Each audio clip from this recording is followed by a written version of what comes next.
Hello and welcome to this week's LinkedIn Live Leadership Series, Voices of Leadership.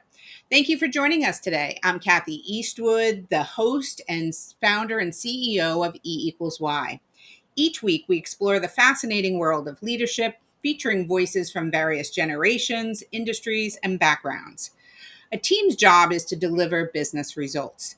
It's the role of the leader to empower, inspire, and enable the people in the team to deliver those results. And there's actually a repeatable formula that really helps drive that success. We refer to it here at E=Y as the E3 Leadership Code: express plus engage plus execute, powered by emotions. However, each leader has their own approach to doing this and applying that E3 leadership. So they may not use those words, but what I've learned is every great leader is doing that in some shape or form, because there's no one way to show up and be a leader. It's about being authentic. And that's what we do here. We meet different leaders, uncover what drives them, explore their unique leadership style, their core values, and their experiences to their approach. So, our goal is to make this as interactive as possible. So, we'd love to know who's joining us. Please share in the chat your name, where you're calling from, and maybe you want to share how do you ring in the new year. So, and we'll take questions as we go through. So, I am really excited to introduce Dror Avieli, who's the VP of Customer Success at Consensus. So Dror and I first met at HP. I'm not going to say how many years ago, but it was, don't do that. All right. It's been quite a few years. We really both worked together, learning the ropes of navigating through significant organizational changes. There was a lot going on. Dror is not only a seasoned leader in customer success, but also an expert in driving strategic initiatives that make a real impact. And at Consensus, Dror leads the charge in ensuring customer success is the heart of the business, using innovative strategies to enhance client experiences and outcomes. Dror, thanks so much for joining me today. I'm so excited to hear to talk to you and discuss leadership. And I'm going to actually turn it over to you to share a little bit more about yourself, how you got to where you are, and why leadership, is important to you.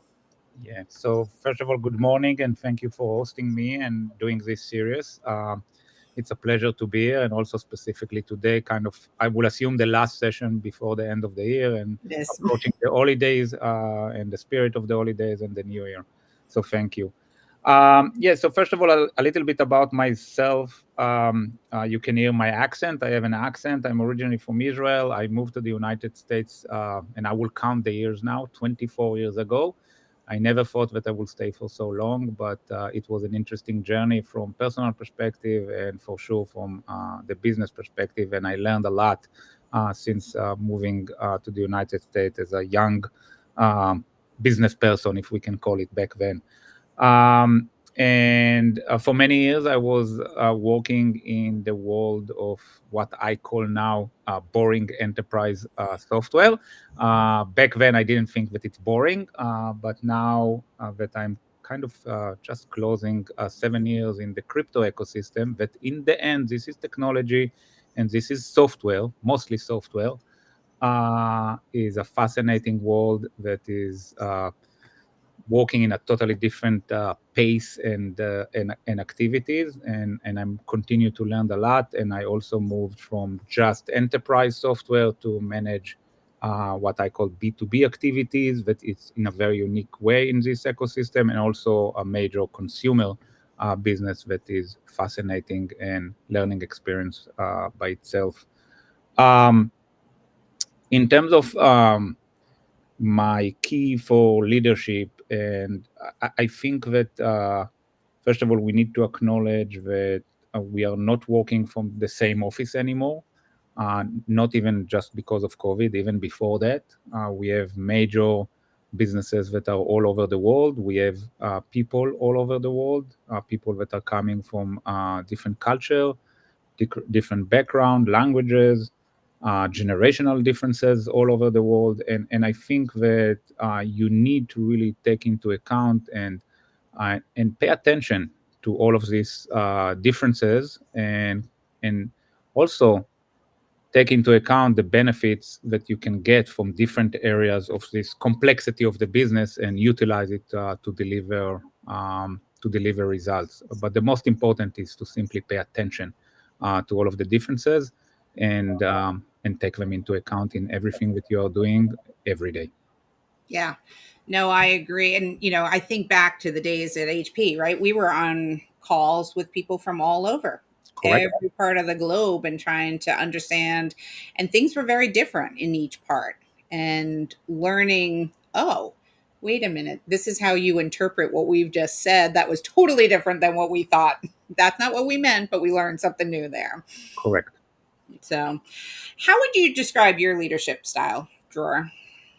So I think taking into account what I just said and also my own background, I think that what I learned over the years, that something that is coming natural to me is probably the best way. And I think you need to engage in a very direct and honest and very transparent way with people.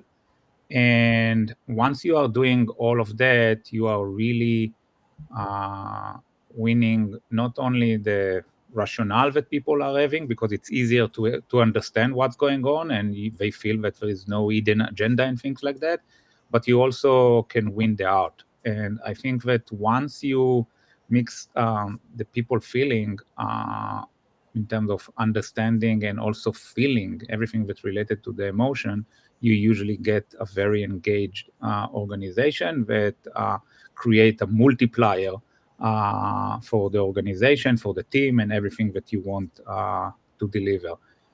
So for me, it's simply being there, uh, being available, provide context, and again, in this very transparent and honest and direct way to all of the different team members across the world. So I'm going to put you a little bit on the hot seat there, because that direct and transparent and honest nature is very much true to your culture and where you Correct. come from. And have you experienced a potentially negative reaction initially when someone is not used to that style? So the answer is yes, and we need to remember that this culture also sometimes can be too direct. But I think that the fact I'm going back to the story that I've been here for 24 years in the United States, I think I learned over the years to tone it down a bit, and also trying not to be, let's say, vocal because sometimes, especially my original culture, there is kind of a vocal component into that. And I think that what I learned over the years that at the end of the day, this transparency and being direct, and I will say also less of BS, is Mm. well received by most of the people. But yes, I had few incidents over the years that people felt a little bit uncomfortable, and and usually I was able to realize it, and then in some shape or form, usually in a one-on-one, I will try to open it. There is also something that I learned over the years that this style require also in real life experience or in person. So I'm spending the time traveling and meeting people all over the world because there is, for some reason, being very direct and honest and open over this type of medium or a Zoom call or a conference call is not the same as in person. And I think that spending the time to in this new world that everything is virtual to be in person is adding a really important component to this style specifically.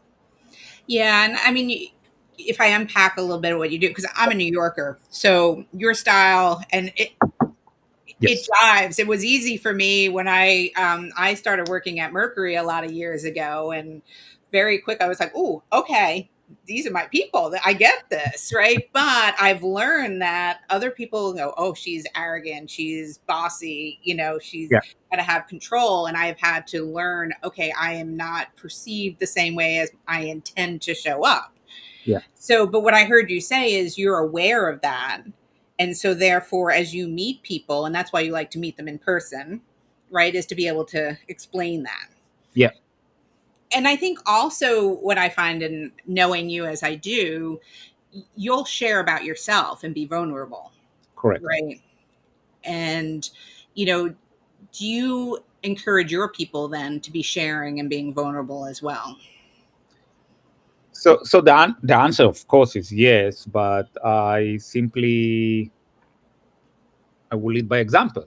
I even in first introduction today in this crypto world, that it's kind of a unique world. People, for example, on some of the people on Zoom calls will not, I mean, partners and customers that we have B2B, they will join a Zoom call. They will not turn on Mm, um, their video. They really want to keep their privacy.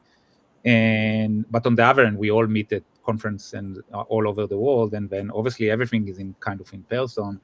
I usually will start by sharing some personal experience and personal things about my life and my situation and my kids and what I'm thinking about, and you know situation in the world that we can discuss. And I think that since I'm usually starting with that, in most cases the other side will open and will share as well. And I think the whole uh, kind of uncomfortable situation sometimes will fade out. And again, in my opinion, we spend so much time in business and in working together, and the the boundaries between, okay, this is a colleague to this is a friend, I think it's like not very clear boundaries. And that's the best way, when you are actually can call your colleagues your friends.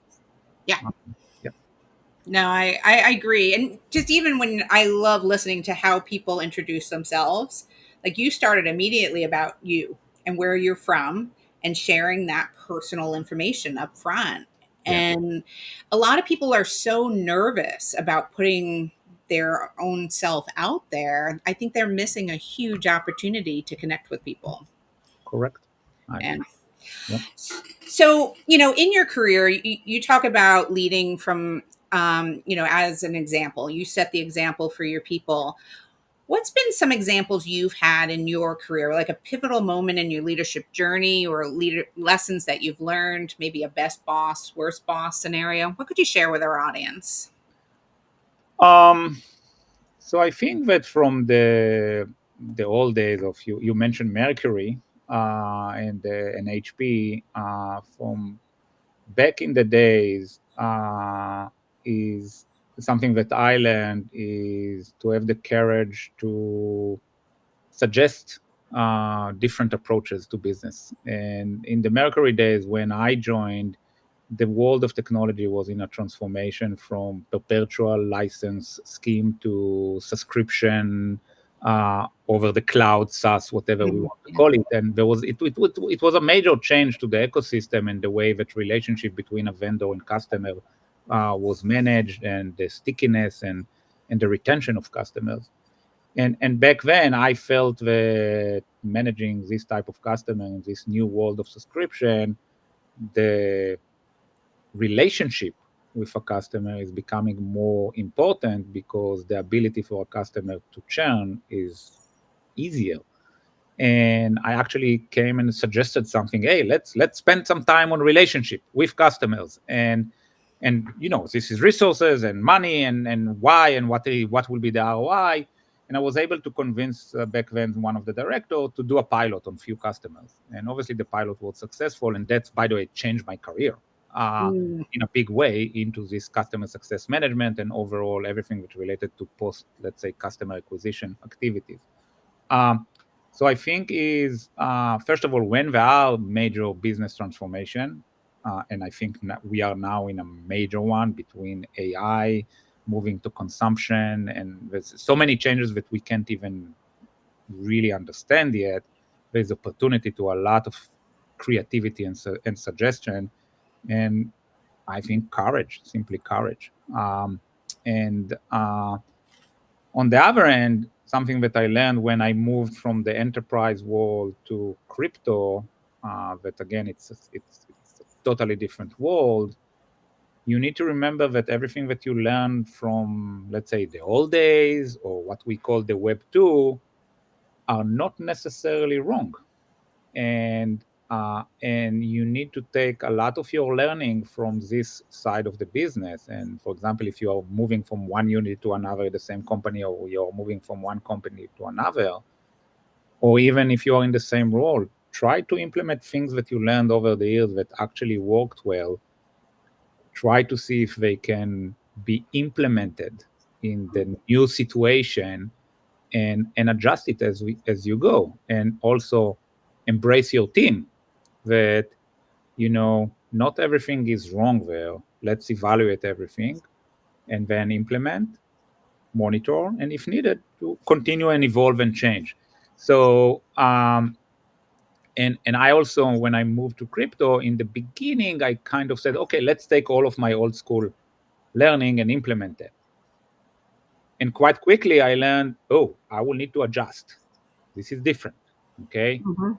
And then, okay, you spend the time, you try to innovate, to be creative with your team members, and you adjust, and then you find the great mix to run whatever need to be run. Okay, and like I said, at the end of the day, crypto is also software business, and there is a lot of similarity to what I call the old world, or the Web 2, as we call it in crypto.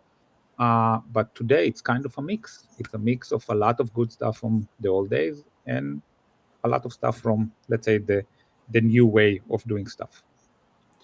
So if there was one word, let's do a word cloud of what we've been talking about so far. The amount of times you said learn Hmm. in this conversation already is amazing. And it's so true because you have to be continuously learning, right?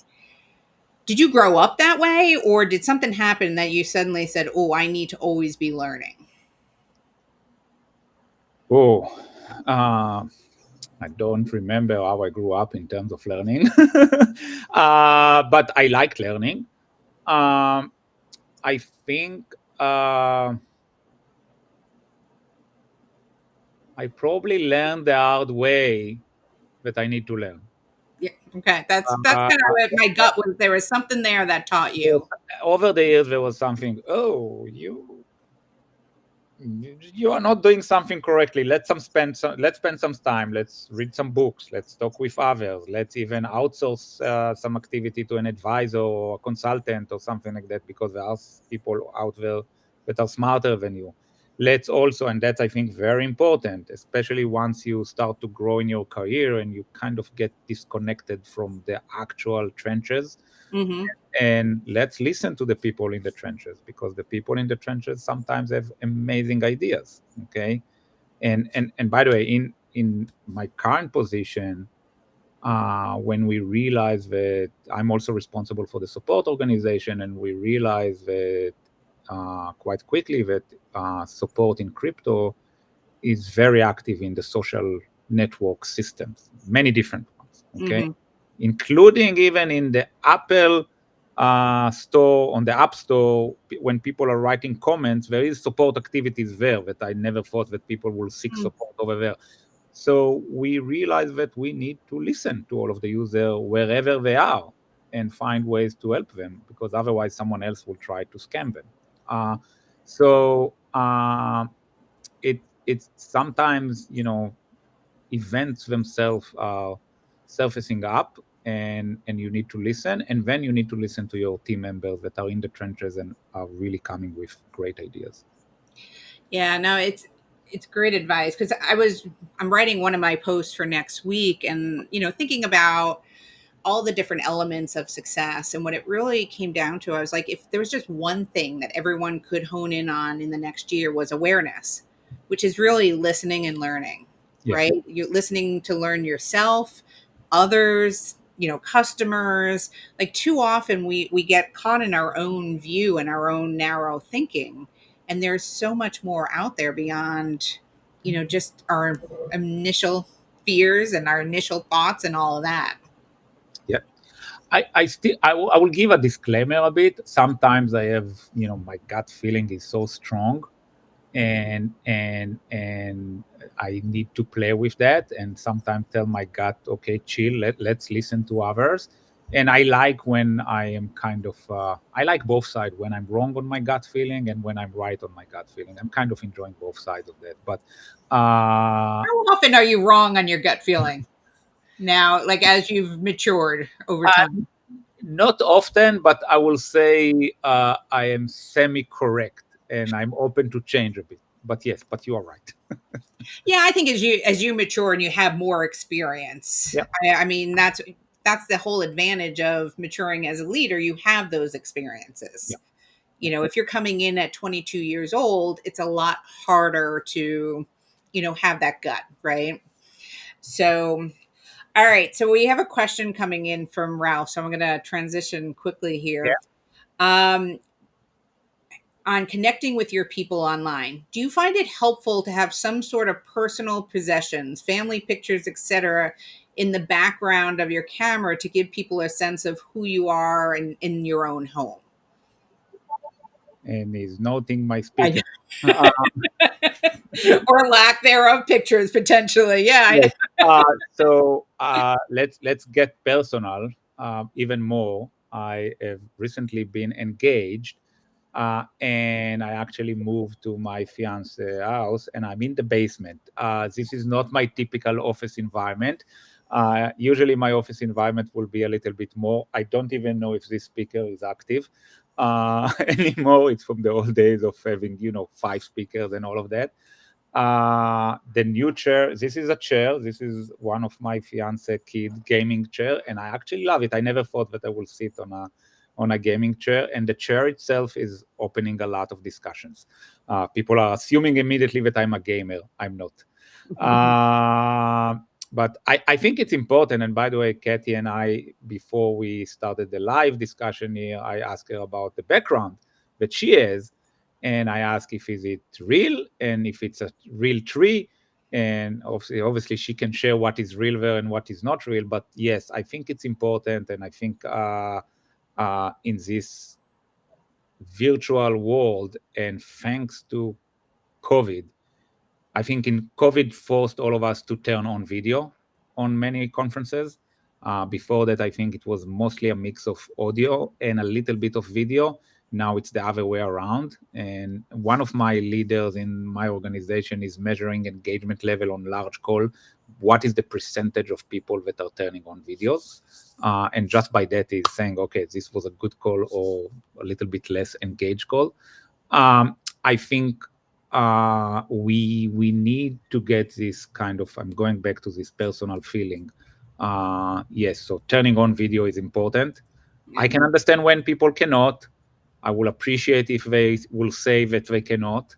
Um, and also what you see here is part of me. Yes. Yeah. No, I agree. Thanks for sharing that. And Jessica, by the way, is confirming that your old office did have a lot of trinkets and frames in your camera.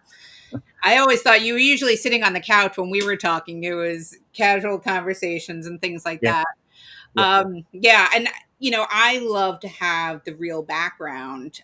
Full disclosure for a lot of folks, for me, is I work out of the bedroom. That's my office. I'm in a one-bedroom apartment in Manhattan, and so on calls like this, I do reset everything up because this is real. This is what I look at on a daily basis now as a tree. I said to my husband, I want Christmas in my office. So, and it's a lot more fun and it's a lot more conversations and all of that. So I agree, it is important. And I was just telling someone the other day, Dror, because we were remote for years before COVID. Correct. Trying to get a camera on in any of our meetings was near impossible. Hmm. But I did get a lot more work done. Like I multitasked and it wasn't good, No. right? Like this helps me be completely and utterly present and get to know people. So yeah, I agree. It's a lot of fun.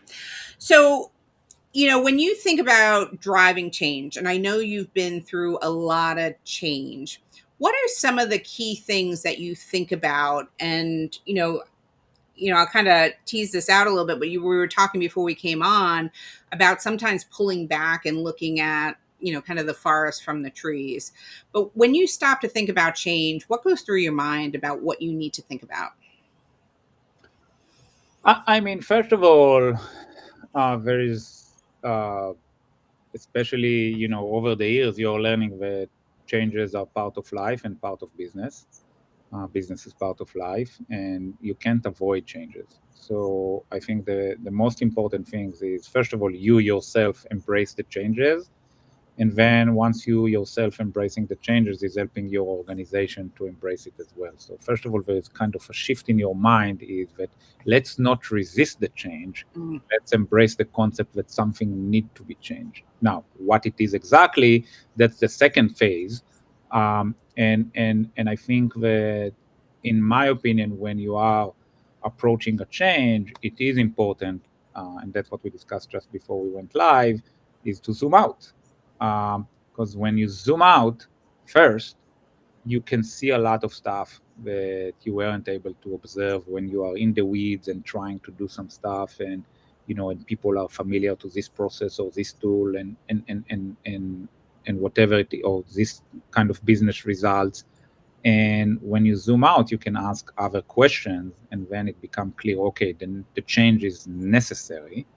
Um, and the change, and while you zoom out, you can also start to see where the changes need to happen, and then you need to engage the team to come, because I believe that sometimes you can trigger the concept of the change because of the position and the fact that you are actually usually watching from the zoom out, but you are not the master expert, the subject matter expert to everything that is happening, and you need your team to come with ideas, and you need to bring them into the discussion about making a change. So is it, and I'm going back to the learning, and I think this is kind of a mutual learning kind of process that we all need to do as an organization together. And but then once we kind of finalizing, okay, these are the concepts, you reach the time that you need to kind of declare. For me, declaration is very important. Okay, this is the change. That's what we are doing. These are the reasons. This is how it will impact the customer, us, the revenue, the results, whatever it is. And since you are in a continuous learning, the day after you can continue to learn, and it's okay to do another change if you did mistakes. But it is important to declare change number this and this, or whatever the name of the change, or even just we just made a change. It's Hmm. important to kind of announce to yourself and everybody we made a change. Yeah. No, I love it. And, I don't know if you remember the days you were back in, I think you were one of the first people to go through the inauguration of the boot camp. Yep. Right. And it's really about expressing that in vision. Where are you going? Why you're going? Yep. I love bringing the learning into it. Of, if you have that growth mindset, you're thinking about what are we changing? Why are we changing it? How is it going to be different? Right. What do we want to keep? What do we want to get rid of? Like all of that coming into expressing that in vision is so powerful. And that declaration, I'm going to add those words in as well, because that's what's really key, right? Like saying this is what we're doing. And you're absolutely right, it can change. And I put that into the execution, right? Once Yep. you start executing, okay, what's the feedback? What's working? What's not? What do we need to change? But people, I think, get frustrated with change when they don't feel like a decision was made. They don't feel like they know where they're going, and they feel like it's constantly up and down, Yeah. right? And that comes back to your direct, honest transparency, right? That nature coming in and being transparent of this is what we're doing is so powerful and useful. So, I think about the declaration. I want to note when I learned about it. I actually love history and politics, and and I grew up in a different country, and you learn history and politics in one environment. And yes, I was always knew something about the United States. Wasn't that I wasn't clueless, but when I came here, I learned a lot.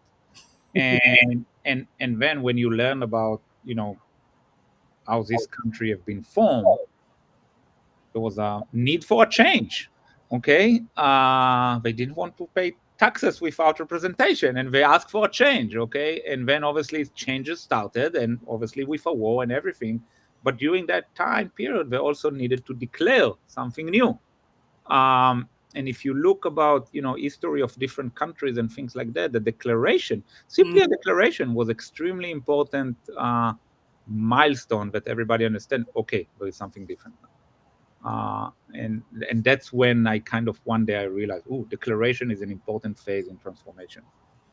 I Um, like that. And it's interesting as you say that, because as I'm coaching people at different times, when someone says, "Oh, things aren't going the way I thought," or they're not performing the way I want, I'm like, "Have you set the expectations? Have you declared what good looks like?" yeah, And half the time people are like, "Oh, well, they should know what they're doing." I'm like, no, you're assuming, and we know what happens when you assume, and you need to really be clear and transparent on what it is you want. All right, so I'm adding declaration, and I love that. That's a strong, powerful word. Excellent. And I noticed Lydia saying that, the only constant is change. And that's what we're dealing with on a regular basis, right? And as leaders, that's what's so important. So, Dror, I can't believe it's already the bottom of the hour. wow, wow. You and I could talk for hours. I say that to almost all my guests Yeah. coming in, but there's so much to share. But, as we wrap this up and think about the leaders that are out there that are trying to improve and really drive change, what advice would you have for a new leader coming in, and how they should think differently? Um, I think I will go back to things that I already said. Is be open to learn from your team members.